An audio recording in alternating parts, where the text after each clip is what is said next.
नमस्कार। ग्रामीण महिला विद्यापीठ के एकलव्य चैनल पर आपका स्वागत है। आज हम आपको पढ़ाएंगे हिंदी अनिवार्य का तीसरा लेसन नीति के दोहे और इसके कवि है रहीम। सबसे पहले साहित्य परिचय देते हैं रहीम जी का। रहीम का पूरा नाम अब्दुल रहीम खाना था। इनका जन्म सन 1556 ईस्वी में हुआ। इनके पिता बैरम खान ने मुग़ल बादशाह हुमायूं की मृत्यु के बाद अकबर के संरक्षक का दायित्व निभाया। इनके पिता का नाम क्या था? बैरम खां था। रहीम बचपन से ही साहित्य प्रेमी और बुद्धिमान थे। उन्हें अपने माता पिता से वीरता, राजनीति, दानवीरता तथा काव्य जैसे गुण विरासत में मिले। साहित्य परिचय देते हैं। रहीम का व्यक्तित्व बहुत प्रभावशाली था। वे सामंजस्यवादी थे, अर्थात सब में सामंजस्य बिठाकर वो अपने साहित्य की रचना करते थे। श्री कृष्ण के प्रति भी उनकी अथाह श्रद्धा थी, अर्थात मुस्लिम होने के बावजूद भी वह हिंदू धर्म को मानते थे। उन्होंने अपने काव्य में रामायण, महाभारत, पुराण तथा गीता जैसे ग्रंथों के कथानकों एवं पात्रों का भी बखूबी उल्लेख किया, जो उनके नीति के दोहों में मिलता है। अर्थात इन सब का अध्ययन करके उन्होंने नीति का ज्ञान संसार को दिया।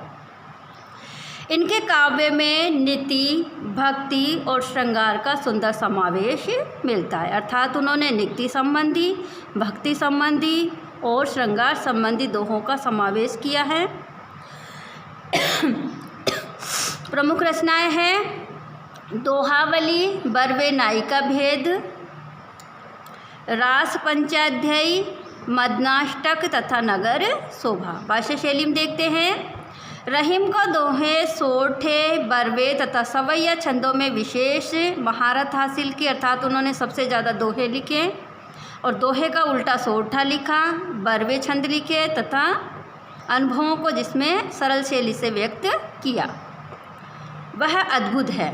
सरल सहज ब्रजभाषा में किया है, अर्थात उनकी भाषा शैली कैसी है? ब्रजभाषा है। वह उपदेशात्मक व परामर्शपरक शैली अपनाते हैं, अर्थात उन्होंने अपने नीति के दोहों में उपदेश दिया है और एक दूसरे से परामर्शपूर्वक जीवन शैली अपनाते हुए अपने जीवन को गति देने की सीख दी है। उनकी मृत्यु सन 1626 ईस्वी में हुई। रहीम के दोहों में द्वारा हमें परोपकार, सज्जनता, पर दुख कातरता, स्वाभिमान और लोक व्यवहार की सीख मिलती है। सबसे पहला दोहा देखते हैं। रहीमन देख बड़न को, लघु न दीजे डार, जहाँ काम आवे सुही, कहाँ करे तलवार। सबसे पहले शब्दार्थ देखो। बड़ेन यानी बड़ों को, लघु यानी छोटे, न दीजिए डार यानी त्याग मत दीजिए, उनकी उपेक्षा मत कीजिए। व्याख्या करते हैं। रहीमन देख बड़न को, रहीमदास जी कहते हैं कि हमें बड़े लोगों को अर्थात मान सम्मान और प्रतिष्ठित व्यक्तियों को देखने पर, अर्थात उनसे मित्रता होने के बाद, लघु न दीजिए डार, छोटे मनुष्यों को त्यागना नहीं चाहिए।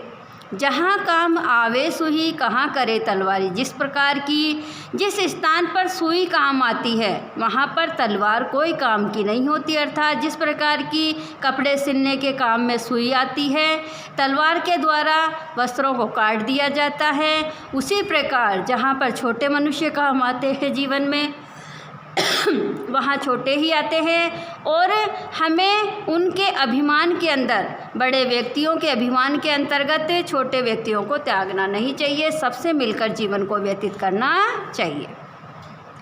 अगला दोहा देखते हैं। एके सादे सब सदे, सब सादे सब जाए, रहीमन मूलई सींचिए, फूले फले अघाए। सबसे पहले शब्दार्थ देखो। एके सादे यानी मूल व प्रमुख कार्य पर ध्यान देना, सधे यानी पूर्ण हो जाते हैं, मूल ही यानी जड़ होती है, सींचबो यानी सींचना, फूले फले अधा यानी फलता फूलता है। व्याख्या करते हैं। एके सादे सब सदे, रहीमदास जी कहते हैं कि हमें संसार में मूल और प्रमुख कार्य पर ही ध्यान देना चाहिए। सब सादे सब जाए। यदि हम सारे काम को एक साथ करेंगे तो कोई भी कार्य सफल नहीं हो पाएगा। जिस प्रकार की रहीमन मूलई सींचिए, जिस प्रकार की हम पेड़ की जड़ को सींचते, मूलई यानी जड़ को सींचते हैं, फूले फले अगाए, उससे क्या होता है, पेड़ फलता है, फूलता है और भरपूर आनंद देता है। उसी प्रकार हमें मूल और प्रमुख कार्य पर ध्यान देना चाहिए, सभी कार्यों पर एक साथ ध्यान नहीं देना चाहिए। यदि हम सारे काम को एक साथ लेकर चलेंगे तो कोई भी काम सफल नहीं हो पाएगा। इसलिए रहीमदास जी कहते हैं कि पेड़ के पत्तों को, डालियों को सींचने के बजाय हमें जड़ को सींचना चाहिए, जिससे पेड़ फलता फूलता है और भरपूर आनंद देता है। अगला देखते हैं। कदली सीप भुजंग मुख स्वाति एक गुण तीन, जैसी संगति बेटिए तेसो ही फल दीन। इस नीति संबंधी दोहे के माध्यम से रहीमदास जी नीति संबंधी ज्ञान देते हुए कहते हैं कि हम जैसी संगति बैठते वैसा ही हमें जीवन में फल प्राप्त होता है। कदली यानी केला होता है, सीप यानी खोल होता है, भुजंग यानी सर्प होता है, संगति यानी साथ होता है, बेटी यानी रहोगे, फल दीन यानी वैसा ही फल प्राप्त होगा। अर्थ करते हैं। कदली सीप भुजंग मुख स्वाति एक गुणती। रहीमदास जी कहते हैं कि स्वाति नक्षत्र के अंदर गिरने वाली बूंद एक होती है, लेकिन वह भिन्न भिन्न स्थान पर गिरने के बाद भिन्न भिन्न प्रभाव दिखाती है। जिस प्रकार की कदली यानी केले के अंदर गिरने पर वह कपूर बन जाती है, सीप के खोल में गिरने पर वह मोती बन जाती है, और भुजंग और वही यदि स्वाति नक्षत्र की बूंद सांप के मुंह में जाकर गिर जाती है तो वह हलाहल जहर बन जाती है। उसी प्रकार जैसी संगति बैठेंगे वैसा ही हमें जीवन में फल प्राप्त होगा। जिस प्रकार की स्वाति नक्षत्र की बूंद केले में गिरने पर कपूर बन जाती है और सीप में गिरने पर उज्जवल मोती बन जाती है, लेकिन वही कुसंग जैसे सर्प के मुंह में गिरने पर जहर बन जाती है, उसी प्रकार हमारा जीवन एक जैसा होता है, लेकिन हम जैसी संगति में बैठेंगे वैसा ही हमें फल प्राप्त हो जाएगा। अगला दोहा देखते हैं। काज परे कछु और है, काज सरे कछु और, रहीमन भंवरी के भय नदी सिरावत मोर। संसार के प्राणियों के बारे में बताते हुए कहते हैं कि संसार के मनुष्य के पर काम होने पर तो उनका अलग ही व्यवहार होता है और काम निकल जाने पर उनका व्यवहार में परिवर्तन हो जाता है। इसी बात को समझाते हुए रहीमदास जी कहते हैं, सबसे पहले शब्दार्थ देखो। काज यानी काम होता है, परे यानी पढ़ना, कछु यानी कुछ और ही व्यवहार, काज सरे कछु और यानी काम निकलने पर भिन्न प्रकार का व्यवहार, भंवरी यानी अग्नि की परिक्रमा, और सिरावत यानी प्रभावित करना। मनुष्य के स्वार्थपूर्ण वातावरण के बारे में बताते हुए, उनके व्यवहार के बारे में बताते हुए रहीमदास जी कहते हैं कि काज परे कछु और है, काज सरे कछु और। संसार के मनुष्य काम पड़ने पर तो उनका अलग ही व्यवहार होता है, और काम निकल जाने पर, सरे यानी निकल जाने पर उनका भिन्न प्रकार का व्यवहार हो जाता है।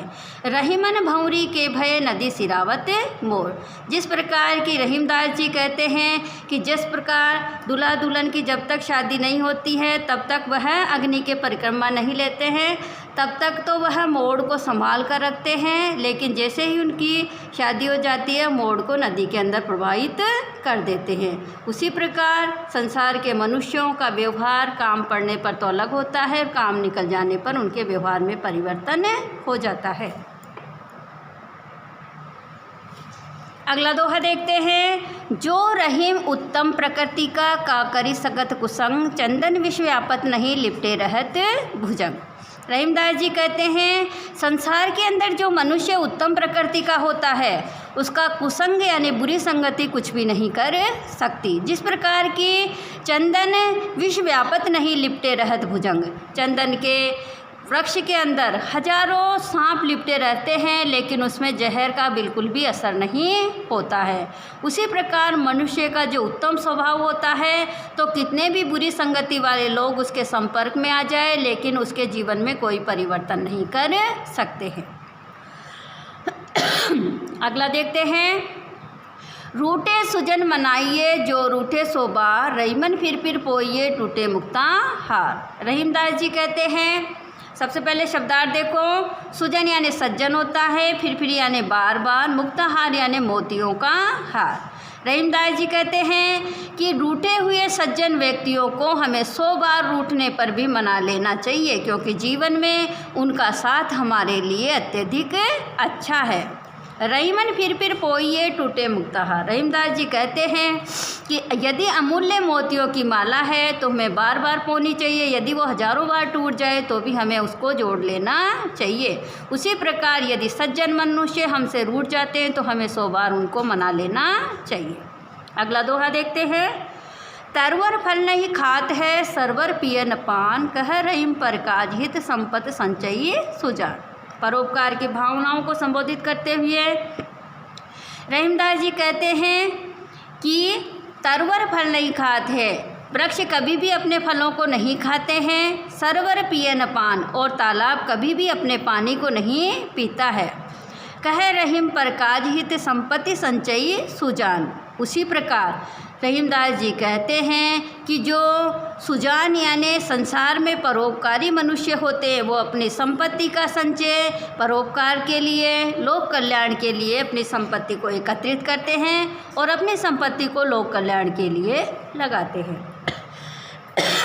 अगला देखते हैं।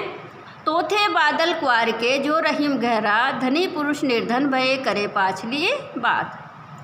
शब्दार्थ देखो। तोथे यानी जल रहित होता है, गहरात यानी उमड़ते हैं, और पिछली बात यानी वास्तविकता को भूलकर अहंकार में जीते रहते हैं। क्वार यानी अश्विन माह का अंतिम महीना यानी कार्तिक का महीना होता है, जिसमें बादल खाली हो जाते हैं और बिना व्यर्थ ही गरजते रहते हैं। तोथे बादल क्वार के, जो रहीम गहरात। रहीमदास जी कहते हैं अश्विन माह के जो बादल होते हैं वो खाली हो जाते हैं और व्यर्थ में ही गहराते रहते, उमड़ते रहते हैं। धनी पुरुष निर्धन भय करे पाछली बात। उसी प्रकार धनी मनुष्य जब निर्धन हो जाता है तो अपनी वास्तविकता को भूलकर अहंकार में जीता रहता है और पिछली बातों को याद करता रहता है, जबकि वो जानता है कि पिछली बातों से उसका कोई वास्तविकता नहीं है। उसी प्रकार जिस प्रकार के क्वार के बादल खाली होने पर वह गहराते रहते हैं लेकिन उनमें पानी बिल्कुल भी नहीं होता है।